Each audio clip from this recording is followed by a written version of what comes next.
Always trust. We ask the questions. What is needed in the world?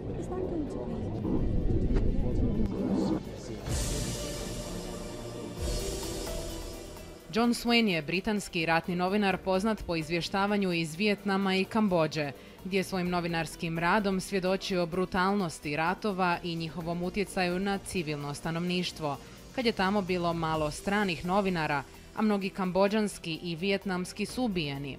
Posebno je zapažen po tome što je bio posljednji britanski novinar u Pnom Penu kad je grad pao pod kontrolu crvenih Kmera.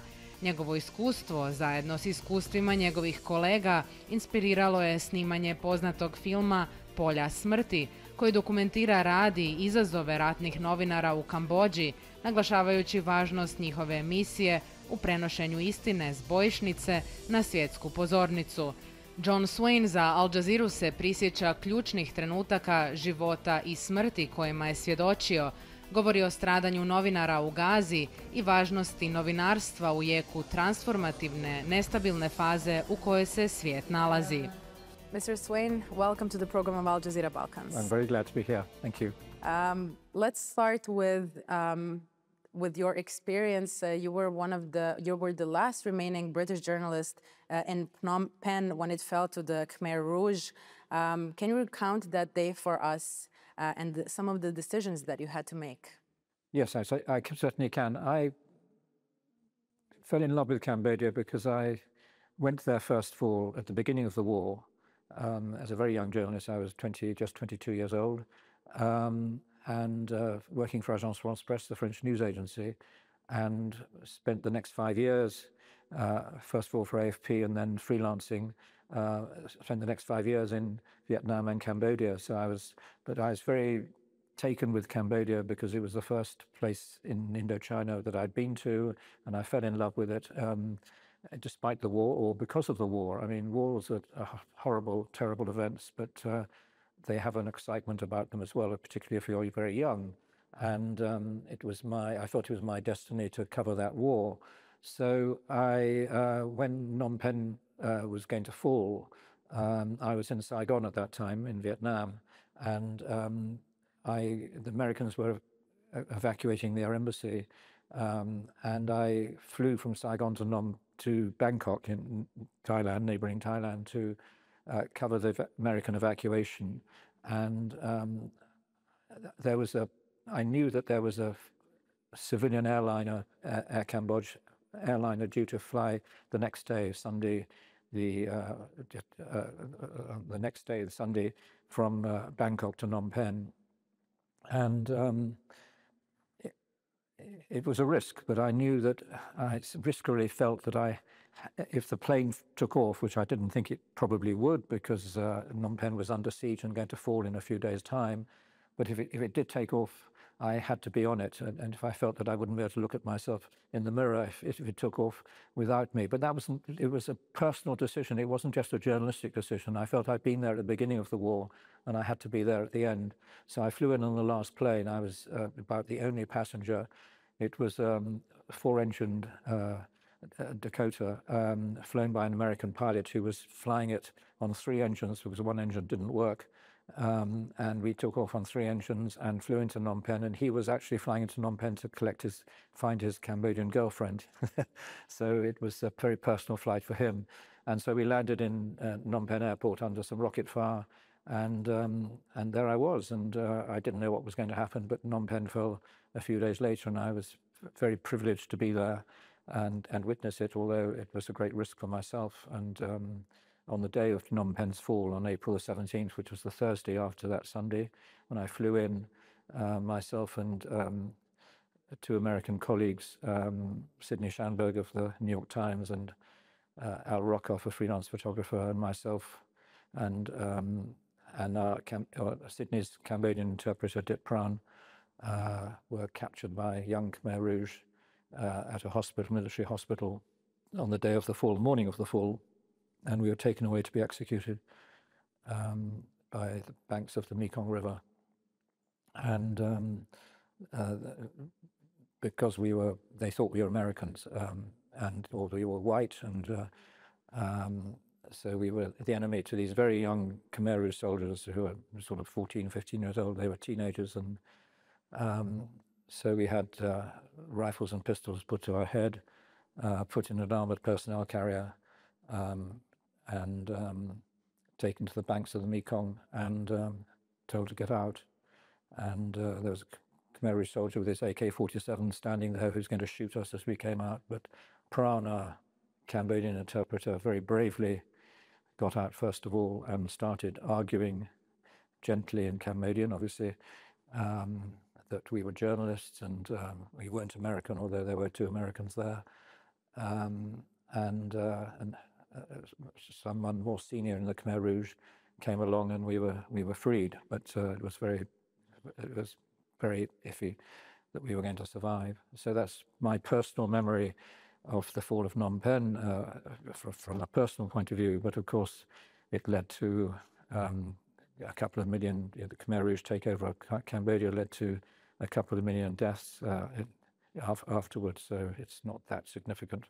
In your long career, as you just mentioned, some of these events, you've been kidnapped, faced death, experienced some unimaginable chaos for a regular person or a regular journalist. How do you think these experiences, like the one you just also mentioned, shaped your view of humanity and journalism? And how does that reflect on everything happening today to journalists? If I can add that more journalists have been killed in Gaza by Israel in the past year and a half than in both world wars, Vietnam, Cambodia, Yugoslavia together. Well, I think that's very shocking and tragic and depressing that there isn't a larger outcry over what has happened with those journalists, how they've been killed. It is absolutely shocking. It doesn't seem to matter. Journalists should not be attacked or doing their job. I mean, in Vietnam and Cambodia, there were 195 journalists who were killed, and that was over decades of war. And that same number have been killed in Gaza. And because they're Palestinians, they don't seem to matter, to be honest. And that's a reflection of, one of the things that this exhibition, for me, has tried to achieve. It's very emotional for me organizing this exhibition because I was there. But it is a way of honoring the journalists who died in Vietnam and Cambodia, and many of them were in fact Vietnamese and Cambodians, and it's one way to honor them. And I hope that there will be a memorial and for the brave journalists who've been killed in Gaza. Do you think events like these, exhibition like this one, and the message you just said you hope is conveyed to the visitors, do you think in this day and age it can penetrate in the minds of the people? I would like to think so, yes. There are many demonstrations, quite regular demonstrations about what's happening in Gaza, and the suffering of the people of Gaza, the Palestinians, which includes the journalists, and aid workers who are there. There are demonstrations against what's happening. So but unfortunately, in the depressing reality we live today, I find that this is not reciprocated by the Western governments. And you just mentioned some of your fallen colleagues in Cambodia and Vietnam from back in your day, and these journalists are often. You as well, you are dubbed as a legendary journalist. What qualities defined journalists of that time, and do they still resonate in journalism today? Oh, I think they do, and I think journalism has changed, obviously, because of social media and all of that, and it's become more instantaneous, but and the danger is it becomes a sort of echo chamber, whereas people read what's on social media and believe it, and then they believe it because they want to believe it reflects what they want to believe, and then they spread it and this, that, and the other. But underneath all that, there is still some very good journalism. I talk both written and pictorial, or in documentaries and films. The inner core of what matters is to be a good journalist, you have to have humanity. You have to have humanity. You realize you're writing about, in my case, writing about human beings, about people, and so the humanitarian instinct is very important. The humanity, the curiosity for what's going on.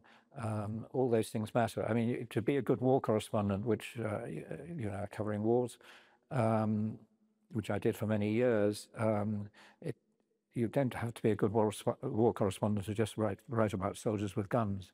It's about what happens as a result of the war. It's the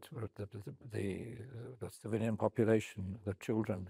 All of that is part of the story, and it's a much bigger story in a way than what happens on the front line. In your memoir, River of Time, you painted quite a vivid picture of your time in the region of Indochina. You obviously still have, and I can feel that emotion and energy from you in this conversation, but what kind of feelings and memories do still linger on for all these years? It's been 50 years. It's a long, long time ago, 50 years. So some of it's disappeared, but it was such an exhilarating time. I know that sounds bad. It was a war. Why was it exhilarating for me and my colleagues? It was. We were young. We were covering the biggest story in the world, in a part of the world which was very exotic. It was Southeast Asia, beautiful countryside, very beautiful, sensual people, all of that, and the war was in that mix. So it was a place to live, really, so it's still for me the biggest moment of my life, I suppose. And each war I covered after Vietnam and Cambodia, I used to make a comparison. I would always compare how I felt about the war that I was covering, wherever it was, with how it looked compared to Vietnam and Cambodia. I mean, you belong to this different generation of journalists. For example, me as your colleague now today in a different day and age, we kind of also look at how journalism was back in your day as legendary, as I just mentioned, because it seemed that it mattered back then. Sometimes we do have a feeling, and I'm open about this, that as much as you do, as much as you show, there will be somebody on X or former Twitter or on YouTube or any other social media platform who, with no agency, can just come and say, that's fake news, or I have an alternative. So how do you see this transformation that we are in at the moment? Is there any optimism? Well, it's very depressing, what you're saying, and it's absolutely true. But we have to be optimistic. We have to be optimistic. We have to hope that this is a passing phase. But I admit that it's very difficult. But there are very good journalists out in the world today, risking their life, covering conflict, writing courageously and about events in their home countries, fighting for truth, and that will continue, and we just have to hope it is really noticed. Yeah. In this exhibition, we are around at the moment. Many journalists that have been featured in this exhibition had to make split-second decisions to stay or evacuate or to do something in the face of danger. What does this say about this fine line between professional duty and personal survival when it comes to journalists? That's a very good question. Well, I think that every journalist has to make the decisions for themselves, and about what their line of when they're going to cross a line. And I speak personally from this about covering that war in Vietnam and Cambodia, because unlike my colleagues, I used to travel around in the front in Cambodia. I used to drive myself in a car to go to the front line or where there's fighting and this, that, and the other, because and other journalists would go in a group, and I didn't like that, because I felt that if I was in a group, I had no control over how far I was prepared to go to take a risk to get a story, and because there's a sort of, you don't want to be the first journalist with your colleagues in the car to say, "I'm frightened." Let's not go any further. There's a sort of, it's difficult to do. But if I may add, that also means there's humanity and fragility to these journalists. They're not just unbeatable lions, they're humans. No, I hope journalists are human. Yes, they certainly are. But I mean, one of the honored journalists of the siege of Sarajevo was Kurt Schork. And he was killed in Sierra Leone. I was there when wasn't with him when he was killed, but I was in Sierra Leone at that time. Kurt was hugely respected, and he went in a car with 2 colleagues, I think, and a local driver to visit a site where there had been an ambush. The rebels were advancing on a little bit towards Freetown, the town in capital of Sierra Leone. It was a pretty nondescript story, actually, but he was covering it for Reuters, and so he went. And as far as I remember rightly, and I hope I'm right, I think I'm right, the driver, who was a local Sierra Leonean, said, "I'm not going to drive any further because it's just too dangerous." And so he got out of the car, and Kurt carried on driving, and the other 2 journalists who were in the car didn't dare to say to Kurt, so to speak, "Stop it. If the driver says we've gone far enough, we should stop now." They didn't do that, and they went on and they got ambushed, and Kurt was killed. And that's an example of why I used to travel around in a car by myself, because I knew my boundaries. Well, sorry, that's very depressing. No, it's life, right? Yeah. I mean, it's especially, we just said, I mean, the whole conversation, both to both of us, I think, and to the viewers later on, will in some aspects be depressing. However, I do feel your optimism, especially after everything that you've seen, and now also with this account of your close colleague that he also went through, and everything that we're witnessing today with the scores of, in this case, Palestinian journalists being killed. It is a reality. It just depends on how we look into it, right? And how we position ourselves regarding it. Is there then a message that you could that you would like to share with young journalists today who are setting off into journalism or reporting today in this day and age, perhaps not to sound too depressing? Well, I think it's a fantastic. It's not just a career; it's a way of life. It's a fantastic way of living. It brings you alive, even if you are covering depressing things, because you are at the center of it. You feel it, and that is both exhilarating and very humbling. You see human life at its best and its worst. In the worst situations, there are wonderful moments when people help each other. The camaraderie amongst journalists is although some of them are in competition with each other. The camaraderie is fantastic in these very taut and difficult situations, and all of that is just brings you alive, I think, and you shouldn't be distracted as a young journalist by the difficulty of. I think that about the difficulty of making progress and this, that, and the other. I mean, the opposition to free press in the democratic, even in the democratic world these days. You are doing something which is incredibly worthwhile and reflects on you and humanity, and although you may be writing the first draft of history, it really does matter. In this exhibition, it's something that is featured is a defaced passport, and it is a powerful artifact connected to you. Can you share the story behind it? Well, yes, the story, that's,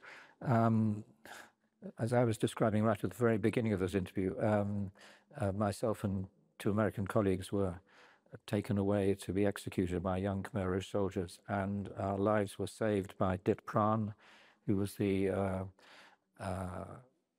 interpreter, Cambodian interpreter for Sidney Schamberg of the New York Times, who was a correspondent in Phnom Penh. And he saved our lives, and there's no doubt about that. But without him, we would have been shot and our bodies would have been thrown into the Mekong River. He got out of the armored personnel carrier in which we were prisoner, and faced the guns of the Khmer Rouge and argued in Cambodian, which we didn't speak, that our lives were precious and should be saved because we were journalists. And unfortunately, senior Khmer Rouge commander came along and realized that it was not a good idea to shoot us, and we were freed. We all the Westerners, all the foreigners, then sought shelter in the French embassy in Phnom Penh under the orders of the Khmer Rouge, who had taken over the city and were emptying of its people, and so we were shut up there for 2 weeks, and a lot of Cambodians, terrified of the Khmer Rouge, got into the embassy too, and we brought Dit Pran in with us into the embassy, and after a few days the Khmer Rouge ordered all the Cambodians, told the French diplomatic staff in the embassy that all the Cambodians in the embassy had to leave and go out into the countryside, and be expelled from the city of Phnom Penh, like they were emptying, like all the other inhabitants. And their lives, the lives of Dit Pran and some other Cambodian journalists who were seeking shelter with us, was very, very much in the air at that moment, because if they went out into the countryside and expelled from the embassy and taken by the Khmer Rouge, because they had been associating with Westerners, they might well be killed, and we knew that. And so Dit Pran was going to leave, and I had a spare British passport and tried to doctor it with Al Rockoff, the American photographer who was with us, who had been with us, to change it into a passport for Pran. It was a very bad bit of forgery, really. We had a photograph of his, and we took my photograph off the British passport and put his photograph on, stuck it on with some rice water so it would stick, and changed it. I have a complicated name, John Anquetil Brewer Swain. I don't know why my parents gave me that, but I had it. And we changed that to Anquetil John Brewer or something. And I thought Pran looked, well, he's Cambodian, but he looked quite Nepalese, actually. And so the idea was that he was a British Nepalese, and that we could thereby keep him in the embassy. But we had to hand all our passports into the French authorities, and they twigged straight away there was a forgery. And and said it won't do because Khmer Rouge will realize it's a forgery, and they will they may come into the embassy as a result and cause chaos. And so Pran left. In fact, he decided that he would leave, and we said goodbye to him. So it was a very emotional moment because he had saved our lives, but we felt we couldn't save his. And he walked out of the embassy. It was raining at that time. It was like a funeral. It was very, very depressing. And Sydney, the New York Times, was very emotional about it too, obviously, because he'd worked with Pran, and he spent the next few years trying to find out if Pran was still alive. And nearly 4 years later, Pran reappeared and left Cambodia, escaped from Cambodia and came into Thailand. And Sydney was in New York at that time, and he got a message from a colleague of his in Bangkok that Pran had been found, and they were reunited in a refugee camp in Thailand. So it had a very happy ending. Sadly, both Pran and Sydney have passed on now, but Sydney and Pran remained friends right through their life. And in fact, Pran died before Sydney a few years ago, and Sydney was at his deathbed. Mm. Yeah. Well, that's camaraderie for you. Absolutely. And thankfully, I've had the opportunity to hear both their life stories as well as yours. So thank you for sharing some of these deep memories with me and with our audience. Thank you, Mr. Swain. Thank you, too. Thank you very much indeed. Always trust. We ask the questions. What is needed in the world? Is that going to be?